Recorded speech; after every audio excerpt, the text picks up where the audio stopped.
Good evening, everybody. My name's Charlie Turnbull. Tonight we are talking with the Academy of Cheese, because it's Tuesday, because it's lockdown, we're on the TV. And what have we got to show today? Well, we actually have started something new. Today, we are beginning the Tour de Fromages de France. And I've got someone who will say that a lot better than me. I will try the French accent. She's got a real one. So, Noemie, are you ready to join in? Are you there? This is Noemie Richard. Hi, everyone. I love your accents. I love your accents. Yeah, it is superb. And I have to say, I do love your beret. Yeah, I want it to be a French cliche for this Tour de France de Fromage. I just missed my, my baguette bread, and perhaps we would like Edith Piaf sound in the background, but at least there's an event. I will just get my endless assistants to go and find us some Edith Piaf, and we'll be there in a second. Yeah, if we can... and we've got the cheese. Yeah, we've got the cheese. So we've got the cheese. So, Noemie, you are an expert of French cheese, but you've been around the world a bit. You spent some time in South America. Yeah, actually, I had great opportunities with cheese, and I started actually in Chile making cheese in small goat factories. And then again, coincidence of life brought me to build a school of cheese for Chile and after South America. And yeah, I really had a great time over there, because Chile also have great wines, and you know what we say about cheese and wine. We had Brickstock on a couple of weeks ago who went in search of llama cheese. Did you ever make llama cheese? Llama cheese? What do you mean? Cheese made with real llamas. I mean, llama milk, obviously, but... Yeah. So in South America, perhaps in the north, but it will be very small production, and because the llama would not be able to give more than a liter a day. So it's starting, but it's really small. Yeah, no, I've heard that you can get milk from a llama, that it's very good for making cheese, but you can't get much of it. But anyway, enough South America chat, enough South America. So you started the École de Fromage over there. Exactly. In Europe, doing it again. Trying to teach the Europeans about cheese. I mean, that really is sucking eggs for grandmothers, isn't it?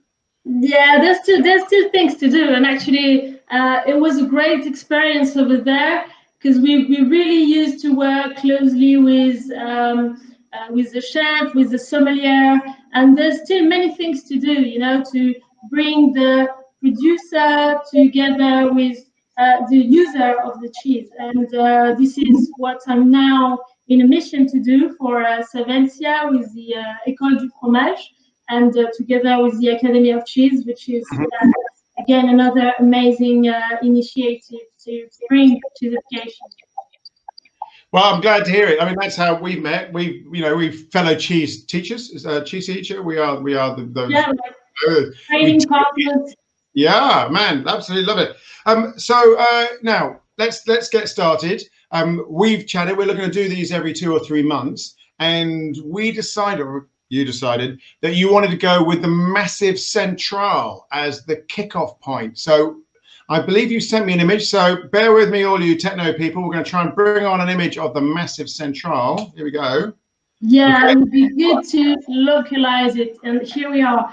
The Massif Central, as you can see, it's the highland region in the mid-southern France. It's 15% of the French territory.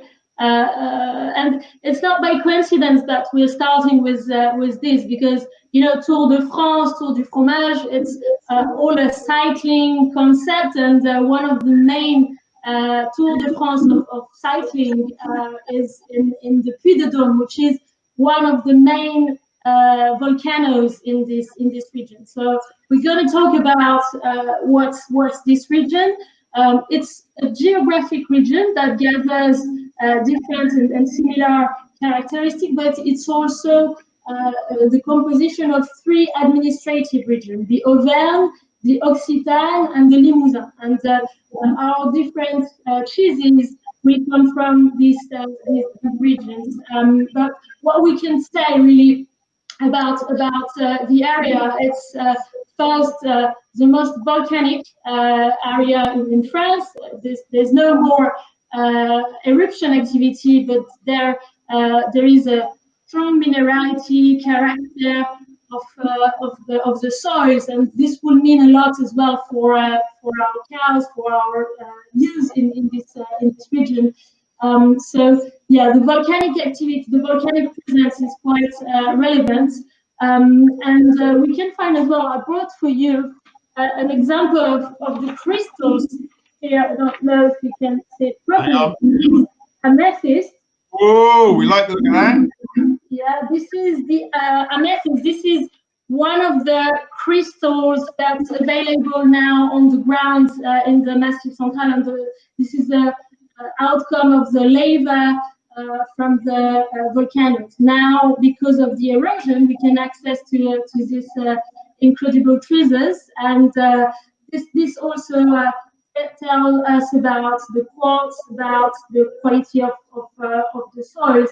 If we go around the volcanoes, they are surrounded of rivers, canyon, of cascades, and there's huge fertile valleys around these. And these fertile valleys, mainly in the north of the Massif Central, will be where the cow are raised.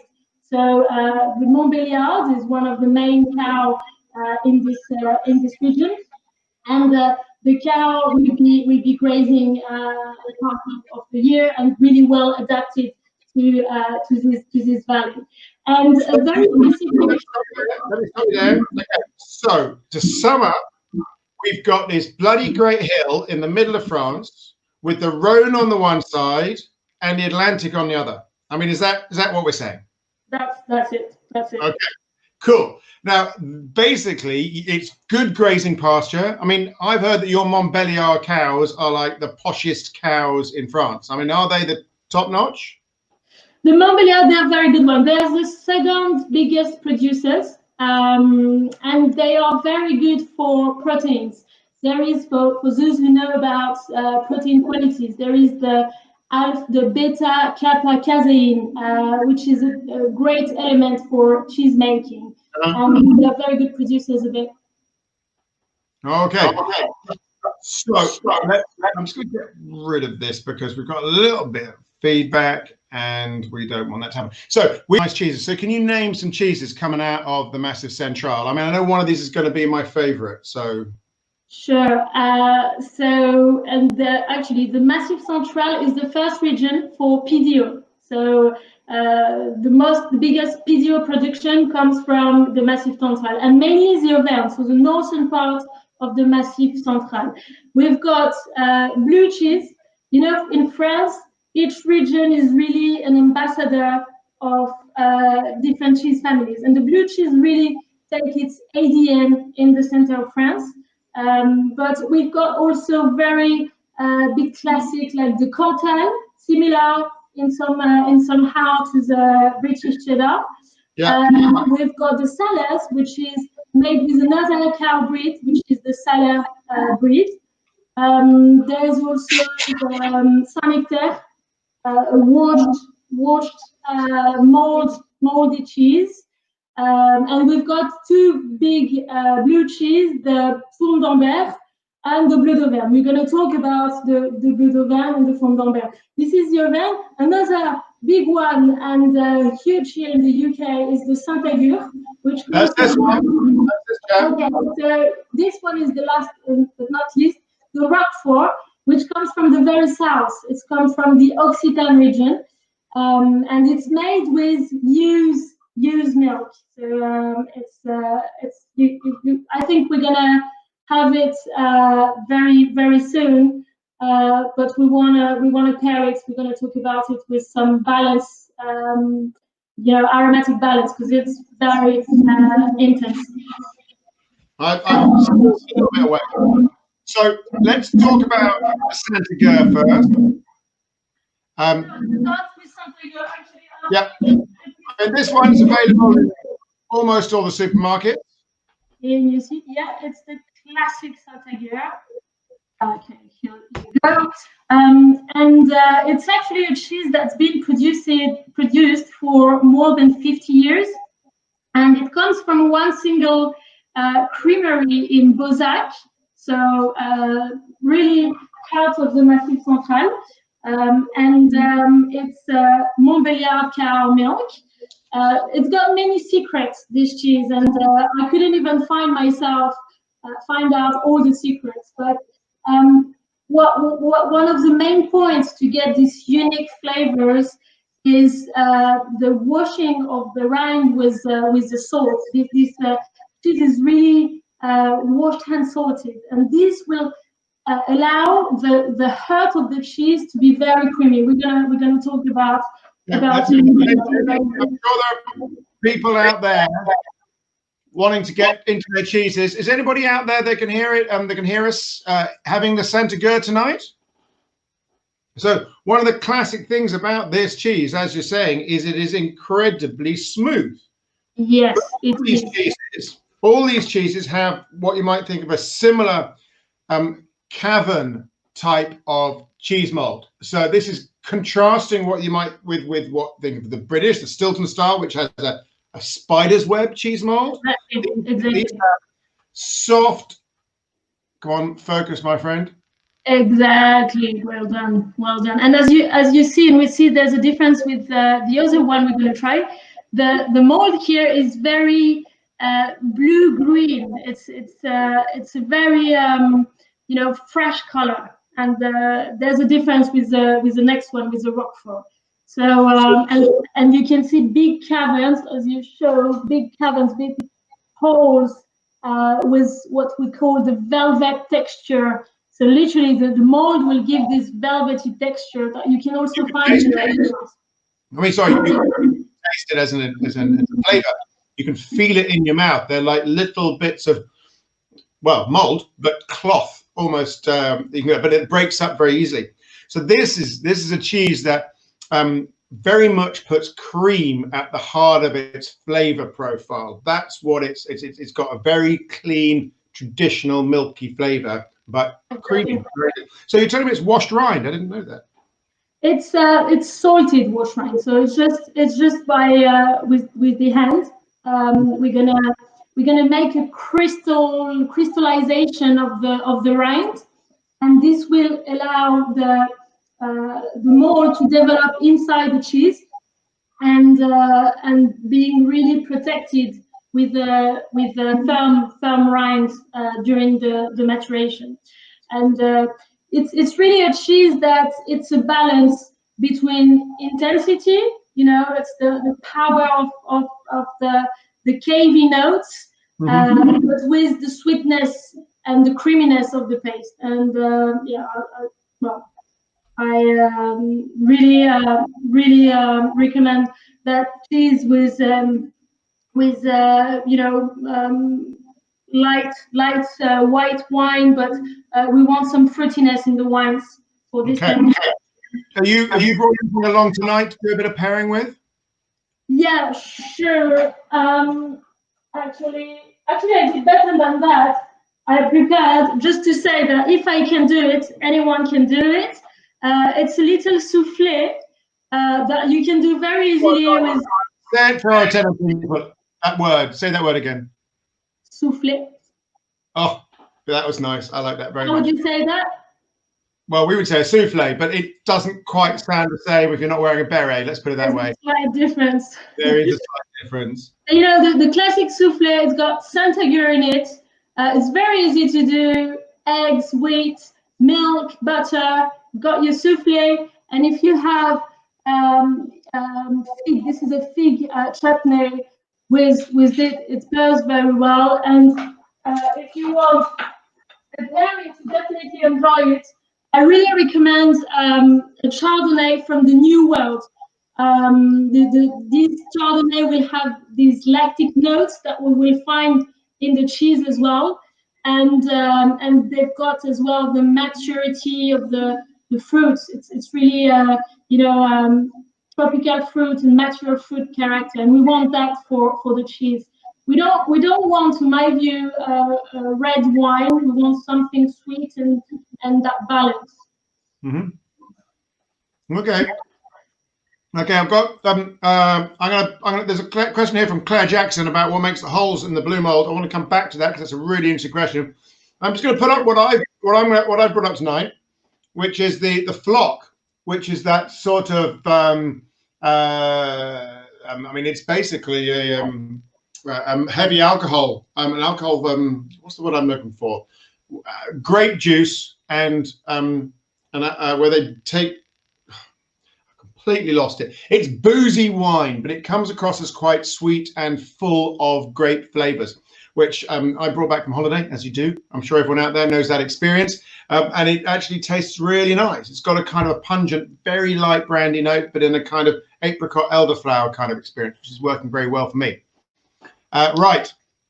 Let's go that. Now, the next question we've got here is what makes the holes in the blue mold? She doesn't mean the holes in the blue mold. She means the holes which become blue. Now, I'm gonna go for this, and then you can tell me I'm wrong. The answer is the holes are basically already there, aren't they?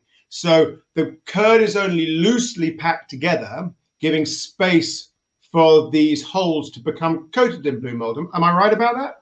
You're right, and I just want to mention that this is one of the main aspects of the cheese making of blue cheese. Is you want to stir very slowly and during a long time the grains in your tank so that they don't stick together and you have hair between the grains, and you'll tell more. Yeah, it's very, very different to the way the Massa Centrale are putting their blue cheese together, very different to the British. But you've got lots of different interpretations. So we've started off with our Santagur, widely available, very center of the everybody's going to like this spectrum. And now we're going to pop further south and talk about roquefort. It's actually much more dry, much drier. The landscape are a bit more moony, more hostile. It's much more for you breed raising, because cow wouldn't behave very well in this hostile, in this drier environment. And one of the main and the best definition of what roquefort is was given to me by the cheesemaker of the Papillon Creamery a few years ago when I visited them. And it's really the roquefort is the alchemy between the knowledge of man and hostile territory where nothing was possible. And what we're going to see with this video, we are just in front of the alchemy, the harmony between man and terroir. Okay, so while I'm getting the video ready, can you just talk about the fact that we've got these Cambalou caves, these Cambalou hills, and the Florines that are coming down, and I'll see if I can make this thing. Yeah, I'm sure you'll make it. And actually, Florine is the key element to understand. So millions of years ago, there was volcanic activity. We said it's a volcanic region, and it created the rock to slip and to get fissures. And these fissures are still here today, and they are allowing the air to circulate into all over the mountain. This is a mountain called Cambalou, and men have dug cave in the ground, and the air is going all the way through the florines, through the fissures in the stone towards the cave. And so what are we watching here is the Cambalou coast. A coast is a plateau, and as you can see, I think this is a good one. that show that in these fissures that we call fluorine, we've got air circulation. And this is a very natural conditioning air, or air conditioning, where naturally we're going to have a ventilation inside the cave that men dug, and allow the maturation of the cheese. The air that goes through the fluorine will charge itself of humidity, of moisture, and this moisture will give in the cave 95%, and these 95% are just the perfect condition for the molds to develop. Together with a temperature between 8 and 12 degrees, it doesn't move much more than that.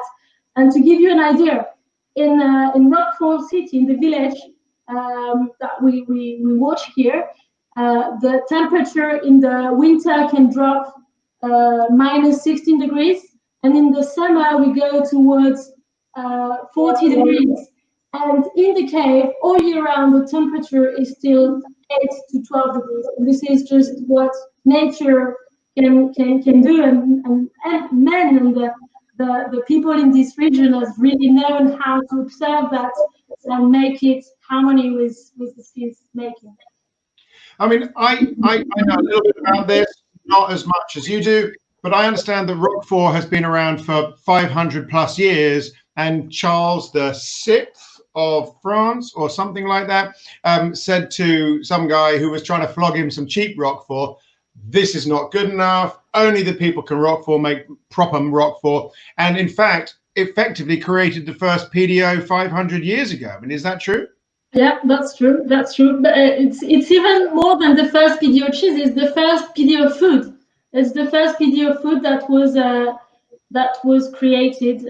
Actually, the PDO was official in 1925. This is the first time where this appeared. So let's have a look at this PDO cheese. It's this granddaddy of French cheese. I mean, so I'm putting that up there. Can we get a bit of, right. So the first thing to notice about this cheese is this is much wetter than the Saint-Agur, or in fact, we're about to find the Bleu de Gaune. Why is it so wet? Yeah, because we're gonna keep more moisture inside the cheese. Because as you see as well, I think it was better when you were showing, Charlie, but the caverns, the holes are much bigger. There's much more mold development in this cheese. And the moisture inside this cheese will allow more development, will allow the growth of the mold. So that's why when we open the cheese, we're going to get a bit more of this whey that's released now we open the cheese. So it's normal, and we also want to find big caverns, and the strains of the Penicillium malt, okay, because the name of this is the Penicillium roqueforti. It's actually the name. Yeah. It's not uniquely. It's not uniquely in Roquefort. I mean, you have unique strains, but Penicillium roqueforti is a global mold. It's found all over the world, exactly. Isn't it? Exactly. This is what I was going to say. This is a specific strains within the roqueforti space. Yeah. I've heard your cheese maesteros talk to me about how you have specific strains, and of course, I believed every word. So the other thing about this cheese that people will be wanting to know is this is thought to be one of the saltiest cheeses in the spectrum, isn't it? Yeah. It's actually another myth we're going to destroy. Oh, I love destroying myths. Come on, let's get on with that. Next thing you said Brexit was a bad idea. You know, we say French people wear beret. It's completely a myth. Another one, no, a real myth. It doesn't have more.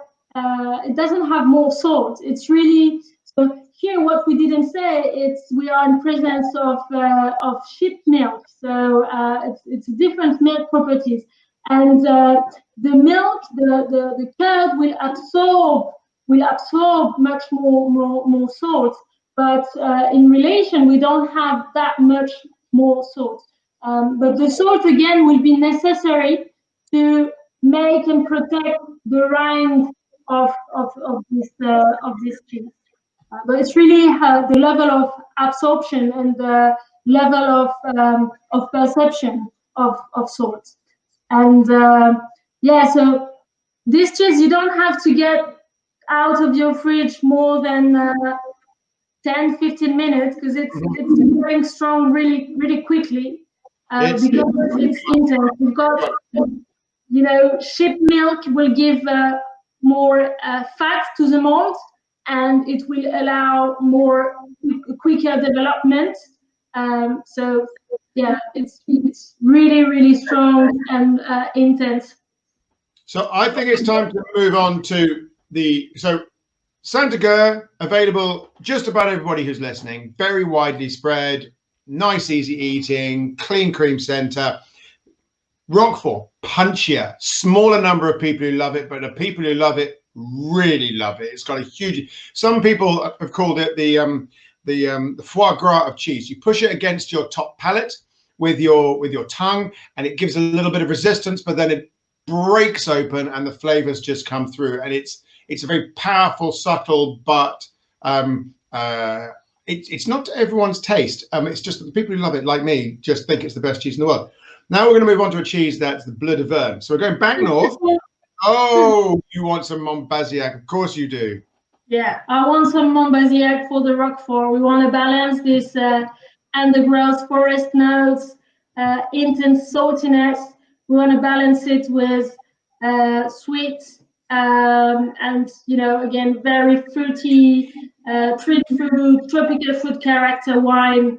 And why not, if you can, very easy and simple to do a crepe, you know, French crepe. No. Stopping you. We're going to do that after Bleu d'Auvergne, okay? Okay.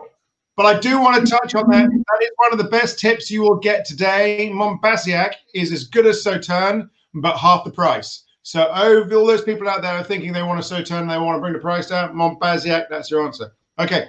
So last one up, I want to talk about the Bleu d'Auvergne because this is it's a very mainstream cheese in France, isn't it, Noemie? But it's rarely seen here. Yeah, we don't see it that much. Pretty much at Christmas, it's very seasonal. Unfortunately, because it's a very nice cheese. But yeah, the difference. So the Roquefort come from the very south, the Saint-Agur come from the east, and Bleu d'Auvergne come from all over the Massif Central. So it's really found in many different localizations in Massif Central. Again, it's Montbéliard cow milk. It's 28 days maturation, 28 days. For the Saint-Agur, we were talking about 50 days. And for the Roquefort, about 90 days. Actually, not about, at least 90 days. And the Bleu d'Auvergne is just 1 month, 30 days. So it's more, you know, it's not a bad thing. It's more simple. It's a classic French blue style. I've got it here as well. Classic French blue style. It's you can see the mold is developed, but it's not as huge. You know, the holes are not as huge as in the Roquefort that you've just seen. And in terms of flavor as well, it's a well balance between you know, firmness but also creamy, and we've got that's my Bleu d'Auvergne. Can you see that? So big distinct holes on my Roquefort, sort of more I don't know, dribbles and cracks really on my Bleu d'Auvergne. So what I'm hearing from you is that Bleu d'Auvergne is, without being disrespectful, that's like a peasant's cheese. It's like everywhere, lots of different makers over a wide region, probably a lot of local variations, and I would imagine dozens and dozens of recipes that go with this because every household has got one. Yeah, absolutely.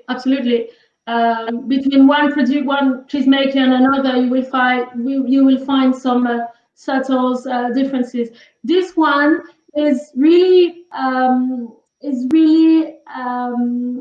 you know, driven by cooked milk cooked toasted notes character. This is really interesting into this cheese, and you can find it in many Bleu d'Auvergne videos.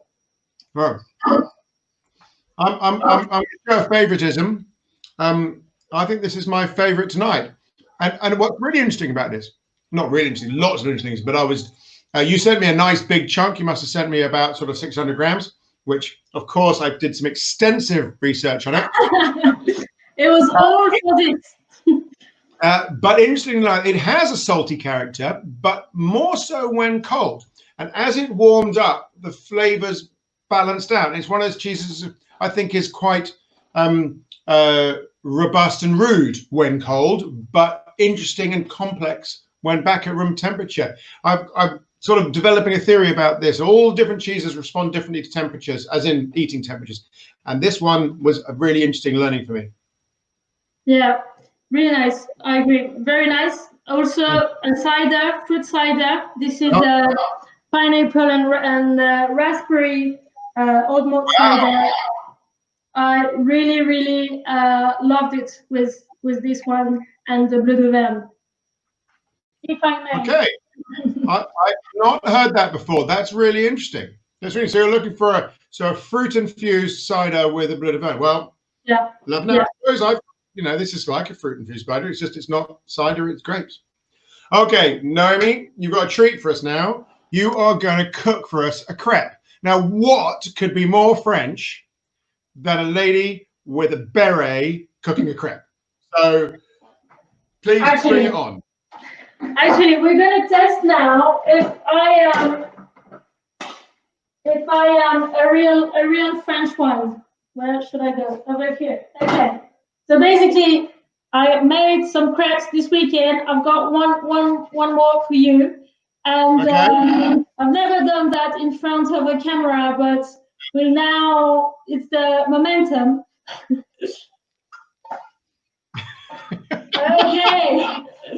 Okay. So now my French fellow can confirm I'm French. Okay, so very simple. You got a crepe recipe. You can find it very easily. It's quite milk, eggs, and wheat. Very easy to do. You make your crepe, and then what you want to do is just very simple. You get your roquefort, just a piece like that. Just a piece like that in the middle of your crepe. And we're going to have, see if you can see, some pears just on one side. I pre-cutted some fresh pears on one side. And to finish, we're just going to drop a little bit of honey. This is Provençal honey on the pears. And once you've done that, you've got here your roquefort that's going to naturally melt on the crepe because of the warmness of the crepe, and we'll just